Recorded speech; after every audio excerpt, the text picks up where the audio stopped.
Hello everyone, आप सबका स्वागत है। आरआरबी एनटीपीसी 2019 का सीबीटी 1 का मैथ्स का सॉल्यूशन कर रहे हैं। इसमें 28 दिसंबर 2020 से 11 जनवरी 2021 तक जितने भी शिफ्ट में एग्जाम हुए सभी शिफ्ट के सॉल्यूशन कंप्लीट हो चुके हैं। इन सब का वीडियो प्लेलिस्ट पे मिल जाएगा। और 12 जनवरी 2021 का पहला शिफ्ट का सॉल्यूशन भी कंप्लीट हो चुका है, इसका वीडियो भी प्लेलिस्ट पे मिल जाएगा। आज की क्लास में इसका दूसरा शिफ्ट का सॉल्यूशन करेंगे और इन सब का सॉल्यूशन पहले ही कंप्लीट हो चुका है। देखने के लिए प्लेलिस्ट विजिट कर सकते हैं, लिंक इसका डिस्क्रिप्शन में मिल जाएगा। ठीक है, तो शुरू करते हैं। उससे पहले चैनल पर नए हैं तो चैनल को सब्सक्राइब कर दीजिए। आगे बढ़ते हैं। कह रहा है एक दुकानदार को अपना माल क्रय मूल्य से कितने प्रतिशत अधिक मूल्य पर बेचना चाहिए ताकि 25% छूट देने के बाद भी उसे 12% का लाभ प्राप्त हो सके। ठीक है, यानी क्रय मूल्य से कितना बढ़ाना चाहिए, तो ये मार्कअप करेगा, कितना करेगा वो निकालना है। तो सीपी और एमपी का रेशियो निकालने का फॉर्मूला हम पहले बता चुके हैं। यदि डिस्काउंट परसेंट और प्रॉफिट परसेंट सवाल में दे रखा हो तो क्या होता है, 100 माइनस डी, यानी कि 100 में डिस्काउंट परसेंट जितना है वो माइनस करेंगे। तो 100 में 25 माइनस करेंगे तो कितना बचेगा, 75। उसी तरह से अगर प्रॉफिट है तो 100 में प्रॉफिट जोड़ देंगे, अगर लॉस रहेगा तो 100 में लॉस माइनस कर देंगे। यहाँ प्रॉफिट है तो 100 प्लस 12 तो टोटल हो जाएगा 112। ठीक है, यानी क्रय मूल्य से इतना अधिक करेगा। कितना अधिक अंकित करेगा यहाँ पर पता चलेगा अंतर लेने के बाद। तो जब अंतर लेंगे तो 12 में से 5 घटेगा 7, यहाँ पर 3, 37 का यहाँ पर वृद्धि करना पड़ेगा इसको। तो 37 का वृद्धि करेगा, लेकिन किस पर करेगा, कॉस्ट प्राइस पे। इसका बेस्ट प्राइस क्या रहेगा, कॉस्ट 75। ठीक है, तो इसको परसेंटेज में निकालने के लिए 100% से गुना करेंगे हम। 25 से 3 बार में जाएगा, 25 से 4 बार में जाएगा। 37 चौके कितना हो जाएगा, 37 गुना 74 गुना 148। ठीक है, और बटा 3%। तो इसको जब हम लोग बदलेंगे तो ये क्या आएगा, 49 सही 1/3%। ऑप्शन नंबर डी इसका सही आंसर है। आगे बढ़ते हैं।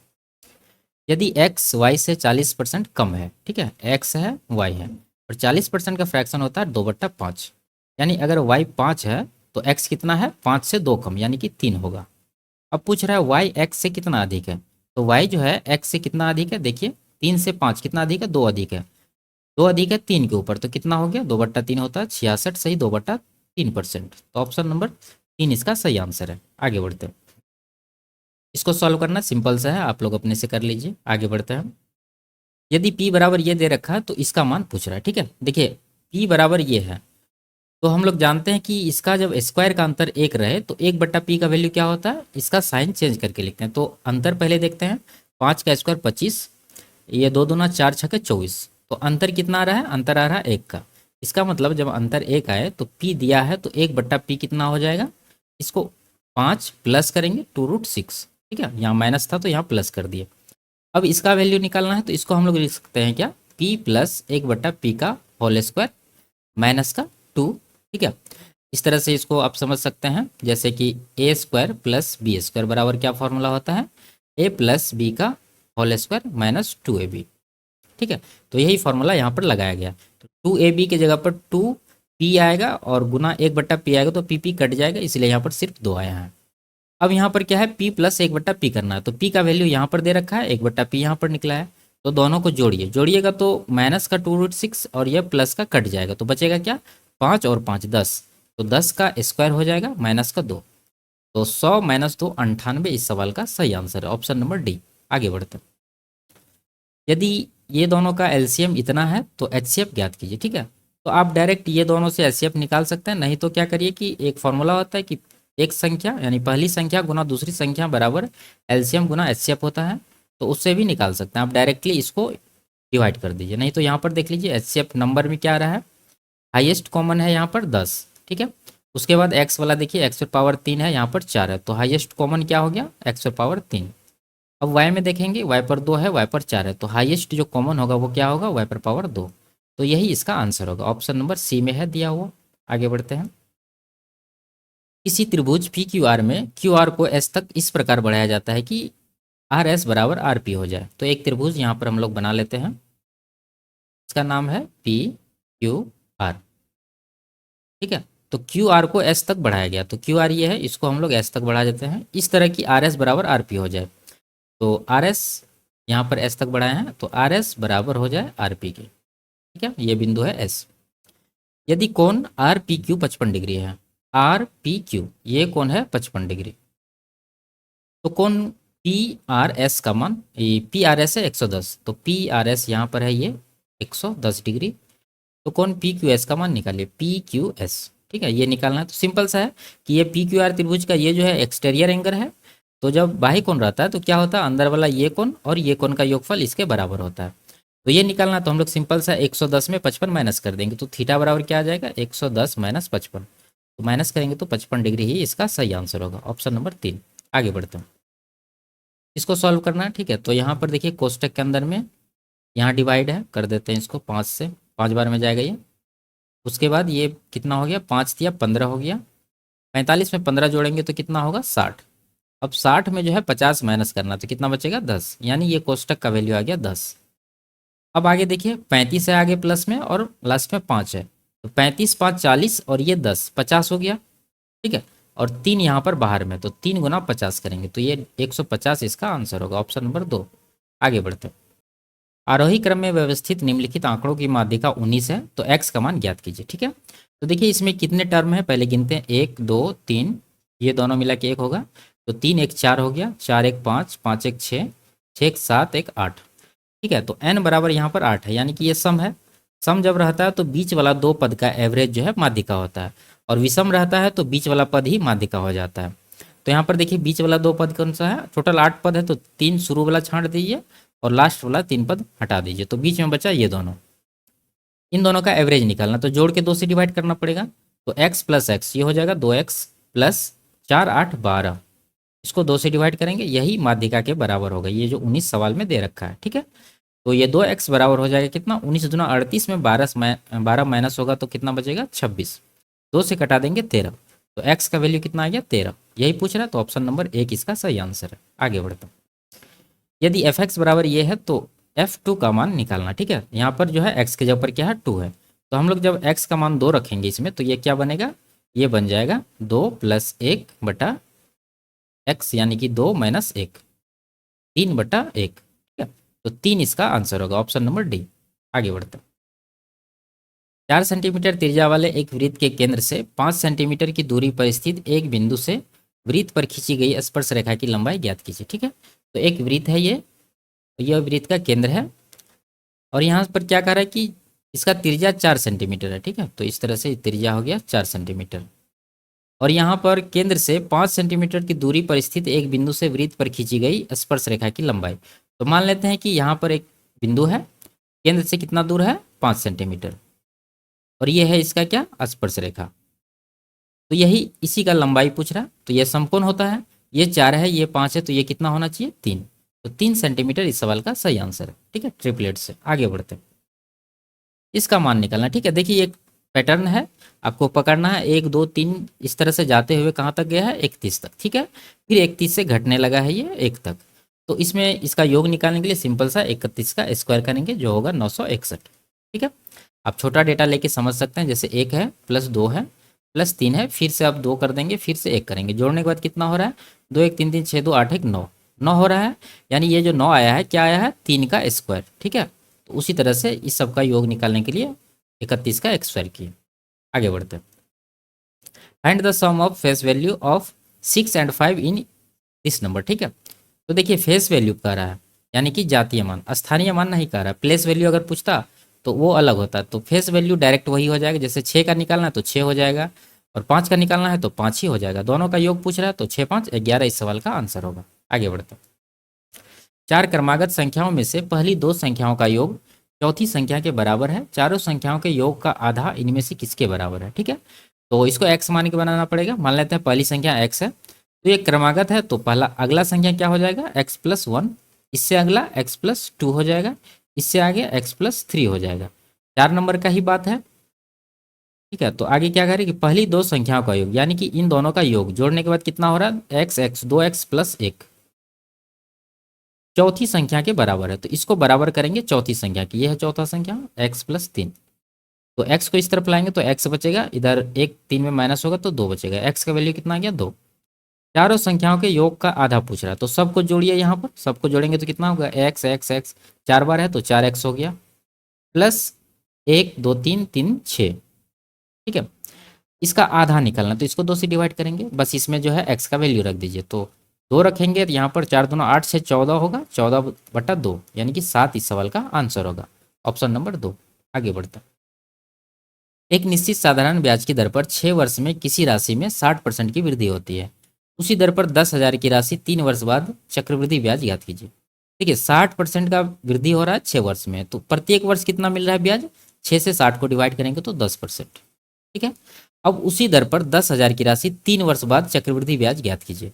तो 10% का जो 3 वर्ष का इफेक्टिव परसेंटेज होता है वो कितना होता है? 33.1%। ये आपको याद रहना चाहिए। बस मूलधन दिया हुआ 10,000, 10,000 का ही 33.1% निकालेंगे तो ये कितना हो जाएगा? 0 0 तो कट ही जाएगा। गुना करने के बाद 3310 इस सवाल का आंसर होगा, ऑप्शन नंबर 2। ठीक है। और आप इसको रेशियो से भी कर सकते हैं। 10 से 11 होगा 1 साल का, 3 साल का कह रहा है तो इसका क्यूब करेंगे, यानी ये हो जाएगा 1000/1331। तो यहाँ पर देख रहे हैं कि ब्याज कितना मिल रहा है, अंतर जब लेंगे तो 331 का ब्याज मिल रहा है, जबकि यहाँ मूलधन है 1000 और सवाल में दे रखा है 10,000, तो ये 1000 यूनिट का वैल्यू होगा 10,000। ठीक है। तो ये कितना गुना है? ये 10 गुना है। तो ब्याज को भी हम लोग क्या करेंगे? 10 गुना करेंगे, तो ये आ जाएगा 3310, ऑप्शन नंबर 2। आगे बढ़ते हैं। एक जल धारा की चाल 3 किलोमीटर प्रति घंटा है और स्थिर जल में एक आदमी की चाल 6 किलोमीटर प्रति घंटा है। धारा की दिशा में 37 किलोमीटर तैरने में आदमी द्वारा लिया गया समय ज्ञात कीजिए। ठीक है। धारा की दिशा में यानी कि डाउन स्ट्रीम का समय निकालना है। तो डाउन स्ट्रीम का चाल कितना होगा? धारा का चाल प्लस शांत जल में आदमी का चाल, दोनों को जोड़िए, 3 और 6, 9 किलोमीटर प्रति घंटा। अब इस स्पीड से 37 किलोमीटर दूरी कवर करने में कितना टाइम लगेगा? तो ये दूरी को ये चाल से डिवाइड कर देंगे तो टाइम निकल जाएगा। तो 9 चौके 36, ठीक है, 1/9, तो इतना घंटा, ऑप्शन नंबर 2 सही है। आगे बढ़ते हैं। यदि ए बी है, बी सी है, तो ए बी सी का मान पूछ रहा है। ठीक है। देखिए ए अनुपात बी यहाँ क्या बन रहा है? 3:5। देखेंगे 3:5 कहाँ पर है? ए बी का पहला दो पद का 3 5 नहीं हो रहा है, तो ये आंसर नहीं होगा। ये हो रहा है, ये हो सकता है। यहाँ पर 4 से कटाएंगे, 4×3=12, 4×5=20, ये 5 3 है, ये भी आंसर नहीं होगा। और यहाँ पर 3 5 दे रखा है, ये भी हो सकता है। ठीक है। तो 2 ऑप्शन है हमारे पास। अब बी सी का देख लेते हैं, 4 7 होना चाहिए। तो यहाँ पर 4 7 तो बन ही रहा है, यहाँ पर 5 7 है, तो ये आंसर नहीं होगा। तो बचा ये ऑप्शन, ये इसका सही आंसर। इस तरह से कर सकते हैं इसको आसानी से। और इसको बेसिक से कैसे करते हैं हम पहले भी बता चुके हैं, आप लोग खुद से कर लीजिए। आगे बढ़ते हैं। यदि ये दिया है तो इसका मान निकालना था। ठीक है। तो इसको हम लोग कर लेते हैं। ये कितना है? 36×5 = 180, यानी कि 6√5 आ जाएगा, प्लस ये कितना आएगा? 16×5 = 80, 4√5 आएगा। ठीक है। तो 6×4 = 10√5 हो गया। तो √5 का वैल्यू हम लोग रख देते हैं, क्या क्या होता है? 2.2 के करीब होता है। ठीक है। और 3 भी आता है आगे, तो हम लोग ले लेते हैं 2.23। गुना करने के बाद 22.3 आएगा। ठीक है। तो इसके नज़दीक ऑप्शन नंबर 1 इसका सही आंसर है। आगे बढ़ते हैं। 90 किलोमीटर प्रति घंटा की चाल से चल रही एक 180 मीटर लंबी रेलगाड़ी को एक पोस्ट को पार करने में कितना समय लगेगा? ठीक है। तो इस चाल से ये जो दूरी है, रेलगाड़ी की लंबाई है, इसको तय करने में जितना समय लगेगा वही समय इसका आंसर होगा। तो इसका चाल क्या है? 90 किलोमीटर प्रति घंटा और दूरी है 180 मीटर। तो दूरी को चाल से डिवाइड करेंगे तो टाइम निकल जाएगा। चाल कितना है? 90 किलोमीटर प्रति घंटा। तो यहाँ मीटर में है, ये किलोमीटर प्रति घंटा में, तो इसको हम लोग क्या करेंगे? 5/18 से गुना करके मीटर प्रति सेकंड में बदल लेंगे। अब ये सही हो गया। अब कटाते हैं इसको 5 बार में। ठीक है। 5 से इसको कटाइए, 36, 36/5 आया। डिवाइड करने के बाद कितना आएगा? 5×7=35, 5×2=10, यानी 7.2 सेकेंड इसका सही आंसर होगा, ऑप्शन नंबर 4। आगे बढ़ते हैं। इनमें से किसके रूप में लिखा जा सकता है? ठीक है। तो ये नंबर है क्या? यहाँ पर लिखते हैं हम लोग 1:1.2 3। और यहाँ पर रिपीटिंग कहाँ से है? यहाँ देखिए 6 5 7, 6 5 7। ठीक है। इसी तरह से 6 5 7 जाएगा, 2 3 तो आएगा ही, उसके बाद 6 5 7 पर रेकरिंग होगा। अब इसको लिखने के लिए क्या करते हैं हम लोग? पहले दशमलव और रेकरिंग को भूल के नंबर लिखिए सबको। ए आ जाएगा 1 2 3 6 5 7। अब इसमें माइनस क्या करते हैं कि जिसका रेकरिंग नहीं हो रहा, तो यहाँ से यहाँ तक का रेकरिंग नहीं हो रहा, तो ये है कितना? 123। दशमलव को भूल जाना है, तो 123 इसमें माइनस करते हैं। उसके बाद जितना अंक का रेकरिंग हो रहा है उतना 9 देते हैं यहाँ पर। तो 3 अंक का रेकरिंग हो रहा है, तो 3 बार 9 देंगे। और दशमलव के बाद का ही बात है। ठीक है। और दशमलव के बाद 2 अंक का रेकरिंग नहीं हो रहा है, ये देखिए 2 3 का, तो 2 अंक है, तो 2 बार यहाँ पर 0 देंगे। अब यहाँ अंतर लीजिए, 7 में से 3 घटा 4, यहाँ पर 5 में से 2 घटा 3, 6 में से 1 घटा 5, और इधर 1 2 3, तो नीचे आ जाएगा 999 पर 2 0। 1 2 3 5 3 4, 1 2 3 5 3 4, ऑप्शन नंबर सी में है आंसर, ये इसका सही आंसर है। आगे बढ़ते हैं। यदि ये दिया है तो इसमें क्या कर रहा है? एक्स और वाई का मान ज्ञात कीजिए। देखिए कॉस में 1/2 किसका मान होता है? कॉस 60 डिग्री का। और साइन में 0 किसका मान होता है? ये होता है साइन 0 डिग्री का। तो यहाँ पर x प्लस वाई हो जाएगा 60 डिग्री, और यहाँ पर हो जाएगा x माइनस वाई बराबर 0 डिग्री। तो यहाँ से दोनों को जोड़ेंगे तो वाई वाई कट जाएगा, 2x बराबर हो जाएगा 60। 2 से कटाइए 30 बार में, यानी x का वैल्यू कितना आ गया? 30 डिग्री। तो y का कितना आएगा? पहला समीकरण में जब रखेंगे x का मान तो y का भी 30 डिग्री ही आएगा। ठीक है, तो ऑप्शन नंबर ए में है 30 तो ये सही आंसर है। आगे बढ़ते हैं। देखिए ये इंग्लिश में है तो इसको हम बता रहे हैं हिंदी में। If the ratio of the 11th term of N AP to its 18th term is 2:3, यानी एक एपी का 11वां पद और 18वां पद का जो अनुपात है वो क्या है? 3:4, 2:3 है। ठीक है, 2:3 है। तो हम लोग लिखते हैं, देखिए nth टर्म निकालने का फॉर्मूला क्या होता है? वो होता है a plus n minus 1 into D. ठीक है, तो यहाँ पर देखिए 11th टर्म है तो इसको हम लोग क्या लिखेंगे? a प्लस ये n हो गया 11, तो 11 में एक माइनस करेंगे तो 10 डी आएगा, यानी कि एक कम करके लिख रहे हैं। तो इसी तरह से हम यहाँ पर डायरेक्ट लिख रहे हैं, तो क्या हो जाएगा? ये a प्लस 11वां पद है तो 10 डी आएगा, यानी कि 10 डी, और 18वां पद है तो एक कम करेंगे यानी कि a प्लस 17 डी आ जाएगा। इन दोनों का जो अनुपात है वो क्या दे रखा है? 2:3। तो यहाँ से ए डी का हम रेशियो निकालते हैं, क्रॉस मल्टीप्लीकेशन करेंगे, क्या होगा? 3 गुना ए, 3 ए इधर 2 ए। ठीक है, तो 2 ए और 3 ए का अंतर 1 ए आ गया, बराबर इधर 10 या 30, 17 दूना 34, अंतर आ रहा है 4 डी का, 4 डी, यानी ए बराबर आ गया 4 डी। इसको यहाँ तक रहने देते हैं। आगे देखिए क्या कह रहा है? Find the ratio of the sum of its first 5 terms to the sum of its first 10th terms. ठीक है, यानी प्रथम 5 पद का योग और प्रथम 10 पद का योग का अनुपात। तो देखिए योग निकालने का फॉर्मूला क्या होता है? यानी कि एस एन बराबर हो जाता है n/2 into 2a plus n minus 1 into D. ठीक है, एपी का ये फॉर्मूला है योग निकालने का। तो यहाँ पर क्या करा कि 5वां पद निकालना है, तो क्या हो जाएगा? S5 क्या हो जाएगा? और 10वां पद निकालना है तो S10, इसको लिखते हैं। इन दोनों का रेशियो लेते हैं यहाँ पर n/2। तो यहाँ पर 5 पद है तो n की जगह पर 5 आएगा, यानी कि 5/2 होगा। और नीचे पहले इसका कर लेते हैं पूरा, 2a प्लस n माइनस 1, तो n 5 है तो 5 में 1 घटा 4, 4 गुना डी, 4 डी आ जाएगा यहाँ पर। इसी तरह से नीचे भी करेंगे, 10 है तो 10/2 हो जाएगा, अंदर 2a प्लस 10 में से एक कम, यानी कि 9 डी हो जाएगा यहाँ पर। ठीक है, अब यहाँ देखिए 2 2 कट देते हैं, 5 1 5, 5 दूना 10, तो ये क्या आ रहा है? यहाँ पर 1 है, यहाँ पर 2 है, तो ये आ जाएगा कितना? 2a plus 4 D. अब यहाँ पर एक काम करते हैं हम लोग, ये जो a का वैल्यू 4 डी निकल के आया है ये यहाँ पर रिप्लेस कर देते हैं a के साथ। तो a बराबर 4 डी है तो 2a बराबर कितना होगा? इसका 2 गुना 8 डी हो जाएगा। ये हो जाएगा 8 डी प्लस 4 डी पहले से है। नीचे उसी तरह से करेंगे, 2 पहले से दिया हुआ इसमें रहने देते हैं। 2a, a का मान है 4 डी तो 2a का कितना होगा? 8 डी, ऊपर में जिस तरह से किए हैं, प्लस 9 डी दिया हुआ है। अब देखिए ऊपर जोड़ के 8 4 12 डी हो रहा है, और नीचे हो रहा है 2 गुना 8 9 17 डी। तो यहाँ से डी डी कट जाएगा, 2 से कट जाएगा 6 बार में, तो क्या आ गया? 6/17। तो 6:17 इस सवाल का सही आंसर है।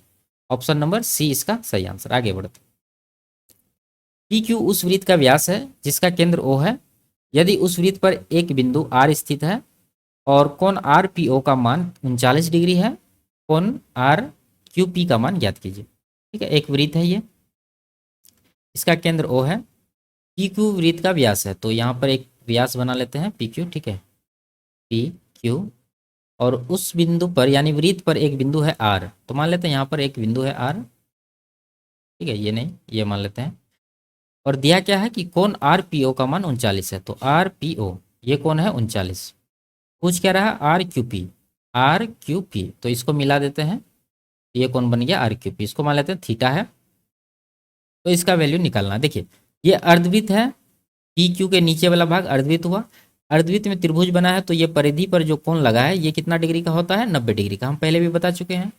अब यहाँ पर देखिए ये कोण 90 है तो इन दोनों का योग भी 90 बचा, जब 90 बचा तो उसमें ये कोण निकालने के लिए 90 में 39 माइनस कर देंगे, यानी थीटा का वैल्यू क्या हो जाएगा? 90 माइनस 39। जब माइनस करेंगे तो 51 डिग्री इसका आंसर आएगा। आगे बढ़ते हैं, एक्स प्रेक्षणों का समांतर माध्य m है, यदि दो प्रेक्षण 0 और m को इनके साथ शामिल किया जाता है तो नया माध्य ज्ञात कीजिए। देखिए एक्स फ्रैक्शन का समांतर माध्य कितना है, m है, तो इसका योग कितना हो जाएगा, योग हो जाएगा x गुना m। ठीक है, इसमें इन दोनों को शामिल किया गया, तो जब शामिल करेंगे तो दोनों को जोड़ना पड़ेगा इसमें, तो जोड़ेंगे तो 0 हो जाएगा प्लस m हो जाएगा। अब इसको ये नया जोड़ हुआ, ठीक है, अब नया जोड़ जब हुआ तो नया प्रेक्षण से डिवाइड करना पड़ेगा। पहले x प्रेक्षण था, अब इसमें 2 प्रेक्षण और शामिल हुआ है, तो टोटल कितना प्रेक्षण हो गया, x प्लस 2, ये हो गया नया माध्य। तो इसको थोड़ा सा सिंप्लीफाई कर लेते हैं। देखिए दोनों में m 0 तो हट जाएगा, तो m कॉमन है, m बाहर ले लेते हैं, बचेगा अंदर x प्लस 1 और नीचे है x प्लस 2। तो यही इसका आंसर होगा, ऑप्शन नंबर डी में दे रखा है। ठीक है, आगे बढ़ते हैं। वह छोटी से छोटी संख्या ज्ञात कीजिए जिसे इतना में जोड़ने पर प्राप्त संख्या पूर्ण वर्ग हो।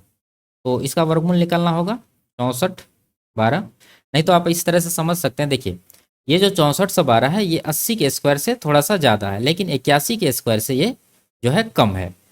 तो वो जो आंसर होगा वो क्या होगा, 81 का स्क्वायर माइनस कर देंगे ये 6412, जब माइनस करेंगे तो 149 आएगा। ठीक है, आप इस तरह से इसको सोच सकते हैं। आगे बढ़ते हैं। यदि रीचा की आय मीना की आय से 9.1/11% अधिक है तो मीना की आय रीचा की आय से कितनी कम है। देखिए दो लोग हैं, रीचा और मीना, इसका फ्रैक्शन कितना हो जाता है, 1/11। यानी मीना की आय अगर 11 है तो रीचा की आय कितनी है, 11 से एक अधिक यानी कि 12, ये आ गया। अब पूछ रहा है मीना की आय रीचा से कितना कम है, तो मीना की आय रीचा से कितना कम है, 1 का कमी है, 1 का कमी है रीचा के ऊपर पूछ रहा, तो रीचा का है 12, तो 1/12 यानी कि ये कितना हो जाएगा, ये इस तरह से दिया है तो 100 से हम लोग गुना कर देंगे, तो 100 को 12 से डिवाइड करेंगे, इतना 12 × 96 4 100। ऑप्शन नंबर सी इसका सही आंसर। आगे बढ़ते। रोहन दिल्ली से कन्याकुमारी तक की दूरी 30 घंटे में तय कर सकता है। यदि वह अपनी चाल को 1/15वां हिस्सा कम करता है तो वह उसी समय में 10 किलोमीटर कम दूरी तय करता है, उसकी चाल ज्ञात कीजिए। ठीक है, देखिए चाल में यहाँ क्या परिवर्तन हुआ है, 1/15 हिस्सा कम किया गया है, तो मान लेते हैं उसका जो ओरिजिनल स्पीड है वो कितना है, 15 है। यहाँ पर हम लिख रहे हैं स्पीड, पहले 15 था तो उसका जो है एक कमी हो गया है, 15 पर एक कम होगा तो कितना हो जाएगा, 14। ये स्पीड का रेशियो है। अब देखिए पहले भी 30 घंटा लग रहा था, अभी भी 30 घंटा लग रहा है, क्योंकि यहाँ पर कह रहा है वह उसी समय में, यानी कि सेम समय है, तो पहले भी 30 घंटा है, अभी भी 30 घंटा है। अब यहाँ पर हम लोग देखेंगे कि पहले की स्पीड से कितना दूरी ये कवर कर रहा था, 15 या 45, 450 किलोमीटर, और इधर कितना हो जाएगा, 14 या 42, यानी कि ये हो जाएगा 420। ठीक है, अब देखिए यहाँ पर ये कितना कम दूरी कवर कर रहा है जब उसका स्पीड घटता है, 450 से 420 कितना कम है, 30। इसी 30 का वैल्यू ये सवाल में दे रखा है, ये जो कह रहा है 10 किलोमीटर कम दूरी तय करता है। ठीक है, तो ये 10 हो जाएगा यहाँ पर। अब देखिए यहाँ पर 30 से 10 हुआ है, कितना हुआ है, 1/3 गुना है। ये पूछ क्या रहा है, उसकी चाल, तो उसकी चाल कितना है, 30 है स्टार्टिंग वाला, ये नहीं, ये ठीक है, ये है चाल। ये 15 का भी हम लोग क्या करेंगे, 1/3, तो 15 का 1/3 जब करेंगे तो कितना आएगा, 5 किलोमीटर प्रति घंटा। ऑप्शन नंबर 1 इसका सही आंसर है। आगे बढ़ते हैं। यदि समीकरण ये है, इसके मूल बराबर है तो m का मान ज्ञात कीजिए। ठीक है, मूल जब बराबर रहता है तो d बराबर 0 रहता है, डिस्क्रिमिनेंट। ठीक है, यानी कि b² - 4ac बराबर 0, ये है ये। अब यहाँ पर वैल्यू रखेंगे, देखिए b का वैल्यू ये है, a का वैल्यू ये है और c का वैल्यू ये है, अचर पद, तो b² करना है, यानी कि m+1 का स्क्वायर करना है, होल स्क्वायर, -4ac, 4 × a कितना है, देखिए 4 + m, तो 4 + m गुना सी तो 1 है, 1 को 1 लिख देते हैं, बराबर 0। तो यहाँ m का स्क्वायर, m² + 1 + 2m हो जाएगा, और यहाँ पर -4 × 16 -4m बराबर 0। अब यहाँ देखिए m² तो है ही, 2m प्लस में है, 4m माइनस में, तो कुल मिला के ये माइनस का 2m हो जाएगा, और यहाँ 1 में प्लस है, माइनस में 16 है, तो कुल मिला के ये माइनस का 15 हो जाएगा, बराबर 0। अब ये द्विघात समीकरण बन गया है, इसको सॉल्व करके m का वैल्यू निकालना है। तो देखिए बीच वाला पद को तोड़ना है किस तरह से, कि जोड़ने या घटाने के बाद -2 हो जाए और गुना करने के बाद -15, तो ये देखिए 3 - 5। ठीक है, 3 - 5 करेंगे तो -2 आएगा, गुना करेंगे तो 3 × 5 -15 आएगा, तो ये आंसर नहीं होता, इसको हम लोग उल्टा के लिखते हैं, यानी कि प्लस में है तो माइनस में लिखेंगे, -3, और प्लस -5 है तो प्लस का 5 आएगा। तो ये m का 2 वैल्यू आया है, -3 और +5, +5 -3, ऑप्शन नंबर डी में है, ये इसका सही आंसर है। आगे बढ़ते हैं। एक निश्चित साधारण ब्याज की दर पर 800 की राशि 3 वर्ष में बढ़कर 920 रुपया हो जाती है। यदि ब्याज दर में 4% की वृद्धि होती है तो राशि बढ़कर डैश हो जाएगी। देखिए 800 से 920 हुआ तो कितना ब्याज मिला है, 120। 120 का ब्याज मिला है कितने वर्ष में, 3 वर्ष में। तो यहाँ पर देखिए मूलधन कितना है 800, तो देखते हैं कि 800 पर इसको टोटल कितना ब्याज हो रहा है। तो 100% से गुना करेंगे, 0 0 कट जाएगा, 8 से कटाएंगे 15 अट्ठा 120, यानी कि 15% का ब्याज मिला है टोटल 3 वर्ष में। तो एक वर्ष में निकालेंगे, 3 से डिवाइड करिए तो 5% प्रत्येक वर्ष आ जाएगा। ठीक है।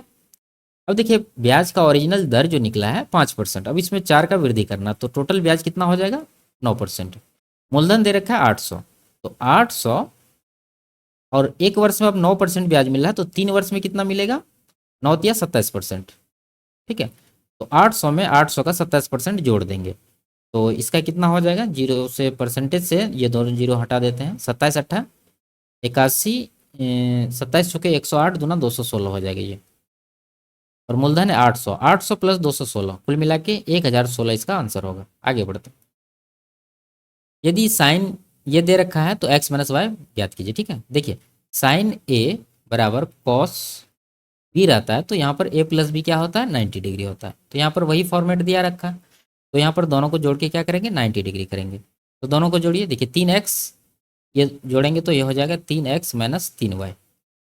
अब देखिए माइनस 20 है, यहाँ प्लस 20 है, दोनों जोड़ेंगे तो जीरो हो जाएगा, बराबर 90 डिग्री कर देते हैं। ठीक है।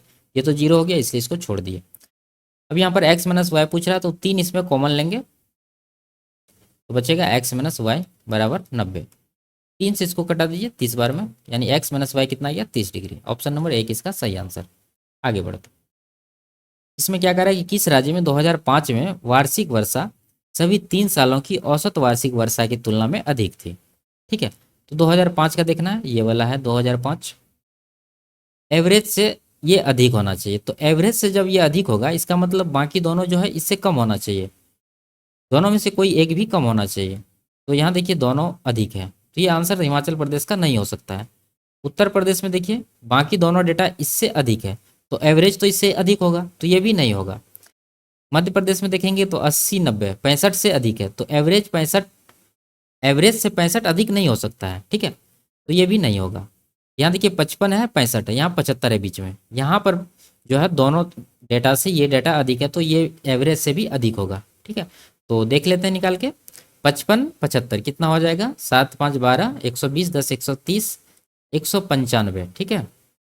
इसको 3 से डिवाइड करेंगे, 3 6 18 3 5 15, 65 आ रहा है एवरेज। देखिए 65 से 75 अधिक है, तो यही इसका आंसर होगा आंध्र प्रदेश। ऑप्शन नंबर 1 इसका सही आंसर है। आगे बढ़ता। इसमें क्या कह रहा है, वर्ष 2000 और 2015 के बीच किस राज्य में वर्षा में अधिकतम प्रतिशत कमी आई है। ठीक है। तो देखिए हिमाचल प्रदेश से शुरू करते हैं, 2000 से 2015। हिमाचल प्रदेश वैसे आंसर में नहीं है, तो ये इसको हम लोग नहीं देखेंगे। उत्तर प्रदेश में देखिए 120 से 90, यानी कितना का कमी हुआ है, 30 का कमी हुआ है 120 के ऊपर। तो 30 31 30 चौके 120, 1/4 होता है 25%। आगे देखिए एमपी का कितना 90 से 80 हुआ, तो 10 का कमी हुआ है 90 के ऊपर, तो ये हो गया 1/9, यह होगा 11.11%। आगे देखिए आंध्र प्रदेश का ये 55 से 65, तो यहाँ पर वृद्धि हो गया, तो इसको हम लोग नहीं देखेंगे क्योंकि कमी वाला पूछ रहा है।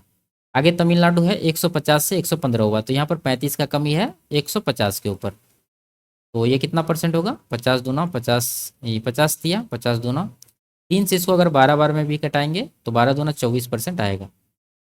तो अधिकतम जो कमी हो रहा है यहाँ पर हो रहा है 25%। ये किसका था, उत्तर प्रदेश का, तो ये इसका सही आंसर ऑप्शन नंबर सी। आगे बढ़ते। वर्ष 2015 से 2018 के बीच किस राज्य में अनाज के उत्पादन में अधिकतम प्रतिशत परिवर्तन हुआ, 2015 से 18। ठीक है। तो देखिए महाराष्ट्र 120 से 150, तो यहाँ पर 30 का वृद्धि है 120 के ऊपर, तो 30 चौके भी ये हो जाएगा कितना 25%। ठीक है। आगे देखिए महाराष्ट्र हो गया। कर्नाटक देखिए 115 से 90, यहाँ पर कमी हुआ है, तो देखिए यहाँ पर कितना कमी हुआ है 15 और 10, 25 का कमी है 115 के ऊपर, गुना 100% करेंगे, इसको निकालते हैं तो 23 पंचे यानी कि 23 आ जाएगा, यहाँ पर 20 आएगा, 25 दूना 50, ये आ रहा 250/23, 23 से डिवाइड करेंगे, 23 से कहाँ 23, 11% के करीब इसका जा रहा है। ठीक है। आगे देखते हैं हिमाचल प्रदेश का 125 से 95 हुआ, तो कितना का कमी हुआ, ये 25 5 30 का कमी है 125 के ऊपर, और ये आंसर में नहीं है तो इसको हम लोग नहीं देखेंगे। ठीक है, इसको छोड़िए। केरल देखिए 85 से 65, 20 का कमी हुआ है 85 के ऊपर, तो ये कितना हो जाएगा, निकालते हैं इसको। 5 से 17, 5 से 20, तो 400 को 17 से डिवाइड करना है। 17 दूना 34, 17 पचे 85, 25% से थोड़ा सा कम होगा। तमिलनाडु का देख लेते हैं, 90 से 115 होगा, तो यहाँ पर 10 और 15, 25 का वृद्धि है 90 के ऊपर, तो इसको भी निकालते हैं। 0 0 कट जाएगा। 250 को 9 से डिवाइड करना है। 9 दूना 18, 9 अठे 72, 28% के करीब आ रहा है। तो अधिकतम प्रतिशत परिवर्तन पूछ रहा है, तो अधिकतम कहाँ पर है, यहाँ 25, 11, 25, 28% जो है अधिकतम है। ये किसका था, तमिलनाडु का। ये इसका आंसर होगा। आगे बढ़ते हैं। वह संख्या ज्ञात कीजिए जिसमें उसी संख्या का 14 गुना जोड़ने पर 135 प्राप्त होता है। तो मान लेते हैं कि वह संख्या जो है एक है, एक में क्या जोड़ेंगे, इसी का 14 गुना, तो एक का 14 गुना 14 ही होगा, तो 14 जोड़ देते हैं। तो जोड़ने के बाद ये आएगा 15 यूनिट। इसी का वैल्यू सवाल में दे रखा है 135। ये कितना गुना है, 9 गुना। तो पूछ रहा है संख्या ज्ञात कीजिए, तो संख्या एक माने थे तो एक का भी कितना गुना करेंगे, 9 गुना। तो 9 गुना 1, 9 इस सवाल का सही आंसर है। आगे बढ़ते हैं। तो ये लास्ट सवाल था। वीडियो आपको कैसी लगी कमेंट में जरूर बताइए। अच्छी लगी तो वीडियो को लाइक और चैनल को सब्सक्राइब कर दीजिए। फिर मिलते हैं अगले क्लास में, तब तक के लिए बाय बाय, टेक केयर।